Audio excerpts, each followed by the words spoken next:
Hello, my friends. Welcome back to School Lead. I hope you are doing well. Today I have a very special story for you. It begins with something you cannot see and cannot touch. At the same time, life is very difficult without it. This force once terrified the whole world. People believed it was magic. People believed it was the anger of the gods.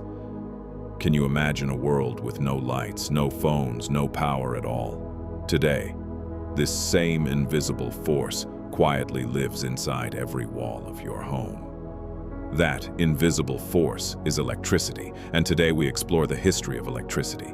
If you enjoy stories like this, please subscribe to our channel, School Lead. It helps us keep telling true stories in simple, gentle English, just for you. Let's go back, very far back, almost 2,600 years ago, to ancient Greece. A philosopher named Thales of Miletus noticed something strange. He rubbed a piece of amber, a hard yellow stone, with a cloth. Suddenly, it attracted small pieces of straw.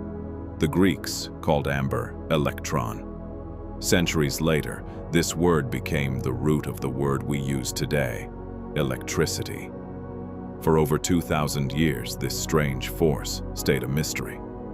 People saw sparks, people saw lightning in the sky, but no one understood what it truly was. In the year 1600, an English scientist named William Gilbert studied this force carefully. He gave it a new name, electricus, the Latin word for like amber. In 1663, a German scientist named Otto von Guericke built the first machine that could generate a steady electric charge, using a spinning ball of sulfur. Slowly, quietly, scientists across Europe began to realize this invisible force was everywhere, waiting to be understood. In June 1752, in Philadelphia, a curious man named Benjamin Franklin flew a kite into a thunderstorm. Tied to the kite string was a metal key. As the storm rumbled above him, a spark jumped from the key toward his hand. Franklin proved something extraordinary. Lightning was not magic. It was the very same electricity, hiding inside the clouds themselves. It was a dangerous experiment. Others, who repeated it, were not so lucky. But Franklin's discovery changed how the world understood the sky. Fast forward to the year 1800. In Italy, a scientist named Alessandro Volta stacked discs of zinc and copper, separated by cloth soaked in salt water. This stack of metal was called a voltaic pile. It was the world's first true battery, able to produce a steady electric current. For the first time, electricity was no longer just a spark. It could flow, it could be stored, it could be used. In 1831 in London, a scientist named Michael Faraday made a discovery that would power the modern world. He moved a magnet through a coil of copper wire, and something remarkable happened. An electric current appeared, out of nothing but motion. This idea, called electromagnetic induction, became the foundation for every generator that would ever be built.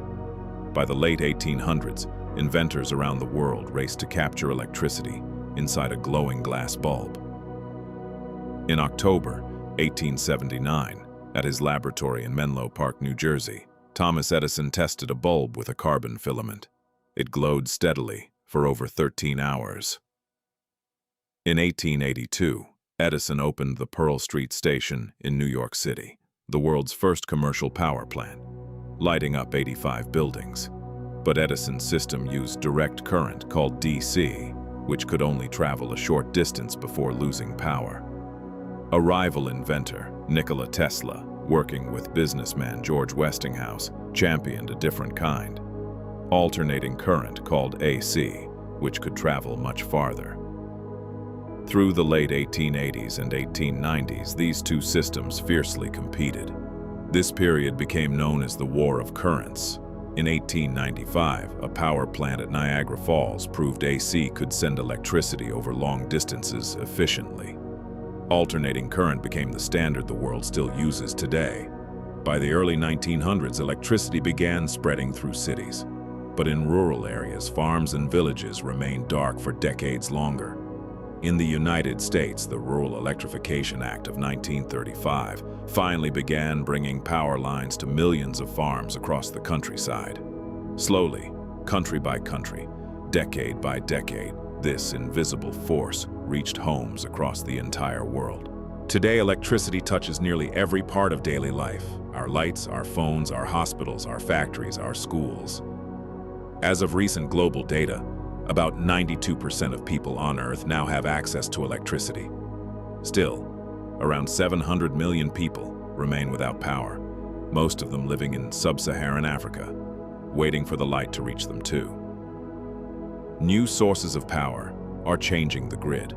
Solar panels turning sunlight into electricity, and wind turbines turning moving air into power. Engineers are now building smart grids, systems that can send electricity exactly where it is needed.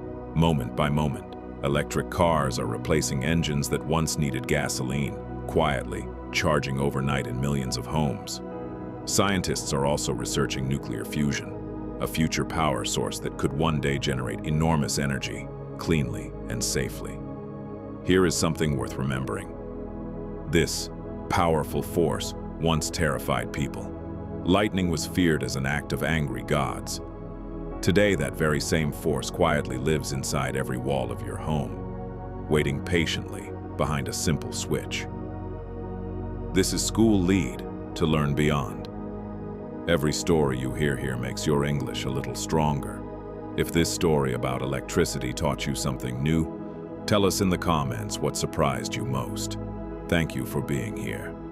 Take care, and we will see you in the next story.